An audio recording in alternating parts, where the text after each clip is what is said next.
Hello. నమస్తే అండి. నేను మీ లక్ష్మీ చౌదరిని. Welcome to mystery Madhuramulu Telugu audio stories. Brindavanam part 154తో మీ ముందుకు వచ్చేసాను. కథలోకి వెళ్లే ముందు వీడియోకి ఒక లైక్, హైప్ ఇవ్వడం మర్చిపోకండి యార్. ఇక ఆలస్యం చేయకుండా కథలోకి వెళ్ళిపోదాం. పిల్లలు రాసిన నోట్ చదివిన శివైషు కళ్ళల్లో నీళ్ళు వచ్చేస్తాయి. ఇద్దరిని హత్తుకొని, ఇదంతా మీరే రాశారా?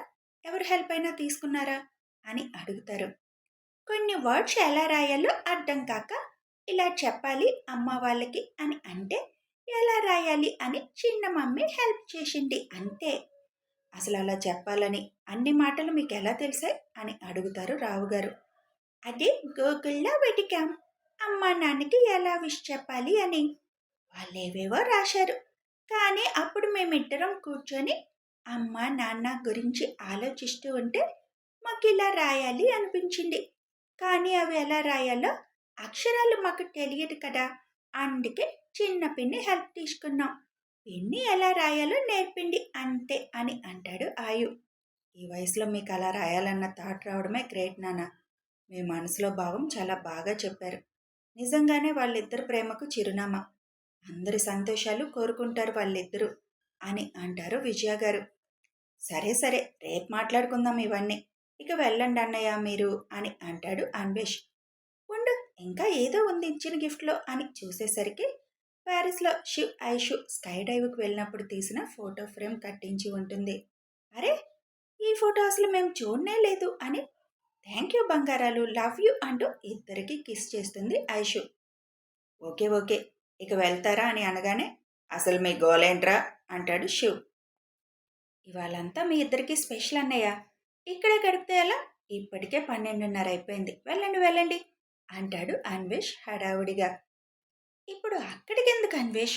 మీరందరూ ఇక్కడే ఉన్నప్పుడు మాకు ఇక్కడే ఆనందం, కానీ అక్కడేముంటుంది?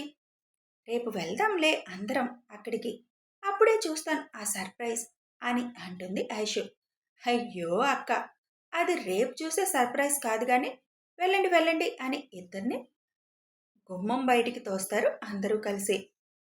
మరి పిల్లలు వస్తానంటారేమో అని అడుగుతుంది ఐషు. మేము ఈ రోజుకి తాతయ్య వాళ్ళ దగ్గర ఇక్కడే ఉంటాం, మీరు వెళ్ళొచ్చేయండి అని అంటారు పిల్లలు. అన్నయ్య, బైక్లో వెళ్ళండి, అంకిత్ బావ వాళ్ళ బైక్ ఇక్కడే పెట్టాం అని ఆ కిస్ కూడా శివ్కి పరిగెత్తుకు వెళ్ళి ఇస్తాడు అన్వేష్. అన్వేష్ పొట్టలో ఒక పంచిచ్చి అవసరమారా ఇప్పుడు ఇవన్నీ అని అడుగుతాడు శివ్.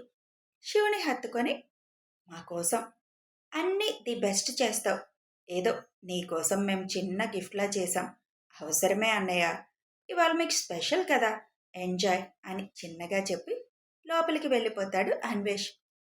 ఇప్పుడు మనం అక్కడికి ఎందుకు కన్నా, అయినా నడిచి వెళ్ళినా 10 నిమిషాల్లో వెళ్ళిపోతాం అని అంటుండగానే బైక్ స్టార్ట్ చేస్తాడు శివ్. ఐషు బైక్ ఎక్కి కూర్చొని శివ్ నడుం చుట్టూ చేవేస్తుంది. దారిలో మొదలు పెడుతుంది ఐషు. అసలు వీళ్ళు ఏం సర్ప్రైజ్ చేశారు కన్నా, నాకేం అర్థం కావడం లేదు. అక్కడికి ఎందుకు వెళ్తున్నావుగా, నువ్వే చూద్దువు గాని, నీ చిరకాల వాంఛ తీరబోతుంది అని అంటాడు శివ్. నా చిరకాల వాంఛన? నాకు అలాంటివేమీ లేవు కదా కన్నా అని అంటుండగానే బంగ్లా లోపలికి ఎంటర్ అవుతుంది బైక్. బైక్ పార్క్ చేసి డోర్ ఓపెన్ చేస్తాడు శివ్. డోర్ ఓపెన్ చేసిన వెంటనే బెలూన్స్ వాళ్ళ మీదకి ఎగురుకుంటూ వస్తాయి. ఓ మై గాడ్, వీళ్ళిదంతా ఎప్పుడు చేశారు కన్నా అని కిందకి చూసేసరికి గుమ్మం దగ్గర నుంచి పైకి వెళ్లే మెట్ల వరకు పువ్వులతో దారిపరుచుకొని ఉంటుంది. అసలు ఇదంతా ఇక్కడెందుకు చేశారు కన్నా అని బెలూన్స్తో ఆడుతుంది. డోర్ లాక్ చేసేసి పద వెళ్దాం అని వాళ్ళు పూలతో పరిచిన దారిలో మెట్ల వరకు వెళ్ళేసరికి అక్కడ కూడా మెట్లన్నీ పూలతో అలంకరించి ఉంటుంది. వీళ్ళు మొత్తం పూల షాపులన్నిటి నుంచి పూలు తెప్పించేసినట్టున్నారు అని నవ్వుతూ శివ్ చేయి పట్టుకొని మెట్లెక్కుతుంది ఐషు. ఇంతకీ సర్ప్రైజ్ ఏంటి కన్నా? ఇదేనా సర్ప్రైజ్? ఇదేదో అక్కడే చేయొచ్చు కదా అని అంటుండగానే ఆ పూల మార్గం ఆగిన డోర్ దగ్గర నిలబడి డోరు తీస్తాడు శివ్. డోరు తీయగానే లోపలికి చూసిన ఐషు కళ్ళు ఆశ్చర్యంతో పెద్దవైపోయి అలా చూస్తూ ఉండిపోతుంది. అలా ఆశ్చర్యంగా చూస్తున్న ఐషుని వెనక నుంచి చుట్టుకొని ఇదే వాళ్ళు మనకిచ్చిన సర్ప్రైజ్, ఎలా ఉంది అని అంటూ ఐషు చెవు మీద ముద్దు పెడుతూ అడుగుతాడు. ఐషు శివ్ వైపు చూస్తూ వీళ్ళందరూ వచ్చి చేసింది ఇదా? అని శివ చేతులు విడిపించుకొని లోపలికి వెళ్ళి రూమ్ మొత్తం కలిగి చూసి, ఓ మై గాడ్, భలే ఉంది కన్నా అని అంటుంది. ఫస్ట్ నైట్ రూమ్లో బాగా డెకరేట్ చేశారుగా అని రౌండ్గా తిరుగుతూ, ఇప్పుడు మనం శోభనం పెళ్లి కొడుకు పెళ్లి కూతురుమా అని అడుగుతుంది నవ్వుతూ. ఎప్పుడు అంటుంటావుగా, మన ఫస్ట్ నైట్కి ఏమీ చేయలేదు, సింపుల్గా అయిపోయింది అని. ఇప్పుడు తీరిపోతుంది నీ కోరిక అని అంటాడు శివ్. అప్పటికే రూమ్ అంతా వచ్చే ఆరోమా స్మెల్తో ఇద్దరిలో ఫీలింగ్స్ స్టార్ట్ అవుతాయి. బెడ్ పక్కన చూసిన ఐషు, వీళ్ళు పాలు కూడా రెడీ చేశారు కన్నా. అంటే ఇప్పుడు నేను పాల గ్లాస్ పట్టుకొని సిగ్గుపడుతూ రూమ్లోకి రావాలి కదా, అది కూడా కానిచ్చేద్దాం, ఎందుకు వేస్ట్ చేయడం అంటూ ఆ పాల గ్లాస్ తీసుకొని, నువ్వు అక్కడ కూర్చో కన్నా, నేను వస్తాను అంటూ బయటికి వెళ్ళి డోర్ తీసుకొని నెమ్మదిగా లోపలికి అడుగు పెడుతుంది. డోర్ దగ్గర నిలబడి తల వంచుకొని సిగ్గుపడుతూ కాలి బొటనవేలు నేలకి రాస్తూ మెలికలు తిరుగుతూ ఉంటుంది ఐషు. అది చూసి, బుజ్జి, నీకిది అస్సలు సూట్ కాలేదు అని గట్టిగా మనసారా నవ్వేస్తాడు. సూట్ అయినా అవ్వకపోయినా ఇప్పుడు మనం అలాగే చేయాలి కన్నా. ఇప్పుడు నువ్వు నా దగ్గరికి రావాలి, డోర్ లాక్ చేసి నా చేతిలో ఉన్న పాల గ్లాస్ తీసుకొని నన్ను బెడ్ వరకు నడిపించుకొని తీసుకువెళ్ళాలి అని అంటుంది ఐషు. శివ్ నవ్వుకుంటూ ఐషు దగ్గరికి వచ్చి తలుపు దగ్గరికి వేసి చేతిలో గ్లాస్ తీసుకొని ఐషు చెప్పినట్టే బెడ్ వరకు నడిపించుకు వెళ్తాడు. ఇప్పుడేం చేయాలి బుజ్జి అని నవ్వుతూ అడుగుతాడు శివ్. ఆ పాలు సగం నువ్వు తాగి సగం నాకు ఇవ్వాలి కన్నా అని అంటుంది ఐషు. ఇప్పుడు నా వల్ల పాలు అవ్వదు గాని మొత్తం నువ్వు తాగేసాయి అని ఐషు నోటి దగ్గర పెడతాడు. అలా చేయకూడదు కన్నా, ఇది మన ఫస్ట్ నైట్ కాబట్టి నువ్వు సగం నేను సగం అని తను సగం తాగి శివుకి ఇచ్చేస్తుంది. ఆ గ్లాస్ పక్కన పెట్టి, ఇప్పుడేం చేయాలి బుజ్జి అల్లరిగా అడుగుతాడు. నన్ను బెడ్ మీద కూర్చోబెట్టి నాతో మాటలు చెప్పాలి కన్నా. ఆహా, ఇప్పుడు టైం ఎంత అయిందో తెలుసా, నీతో మాటలు చెబుతూ కూర్చుంటే పాపం వాళ్ళు ఎంత కష్టపడి చేసిన డెకరేషన్ వేస్ట్ అయిపోతుంది కదా అని శివ్ ఐవింగ్ చేస్తూ అంటాడు. అప్పటిదాకా అన్నీ బాగానే చేసింది కానీ శివ్ అన్న మాటకి ఆ వాతావరణం చూసి నిజంగానే ఫస్ట్ నైట్ అన్నట్టుగా సిగ్గుపడడం మొదలుపెట్టింది ఐషు. ఓ మై గాడ్, నా బుజ్జి ఇంత సిగ్గుపడుతుందా అని ఎర్రగా మారిన ఐషు బొగ్గల్ని పట్టుకొని అడుగుతాడు. ఏమో కన్నా, ఈ అట్మాస్ఫియర్ చూడగానే ఇదే మనకి ఫస్ట్ టైం ఏమో అన్న ఫీలింగ్ వచ్చేస్తుంది అని అంటూ శివుని హత్తుకుంటుంది. పోనీ అలాగే అనుకో, ఇది కూడా బాగుంది కదా. నిజంగా థ్యాంక్స్ చెప్పాలి మన వాళ్ళకి. నువ్వన్నట్లు ఇది నా చిరకాల వాంఛనే. ఎవరికి ఫస్ట్ నైట్ రూమ్ డెకరేట్ చేస్తున్నా నాకు మనసులో ఉండిపోయేది. అది ఇప్పుడు పూర్తిగా తీరిపోతుంది కన్నా అని అనగానే, ఇంకా టైం వేస్ట్ ఎందుకు, మొదలు పెడదామా అని శివ్ కొంటిగా చూస్తాడు. నేను కాదంటానా అంటుంది ఐషు. ఐషుని బెడ్ మీద కూర్చోబెట్టగానే ఒక పక్క బెడ్ అంతా పరుచుకున్న పూలు, ఇంకో పక్క ఆరోమా స్మెల్ ఐషుని తెలియని మత్తులోకి తీసుకువెళ్తున్నాయి. ఇంచుమించు శివ్ పరిస్థితి కూడా అలాగే ఉంది. వీళ్ళు అసలు ఏం చేశారు కన్నా అని మత్తుగా అంటుంది ఐషు. శివ్ ఐషు మీద వాలి, మన కోసం చాలానే చేశారు వాళ్ళు అంటూ ఐషు మెడ మీద కిస్ చేస్తాడు. అప్పటికే ఆ ఐషుకి ఆ స్మెల్కి పూర్తిగా మత్తుగా అనిపించడంతో శివుని గాఢంగా హత్తుకొని కిస్ చేయడం మొదలు పెడుతుంది.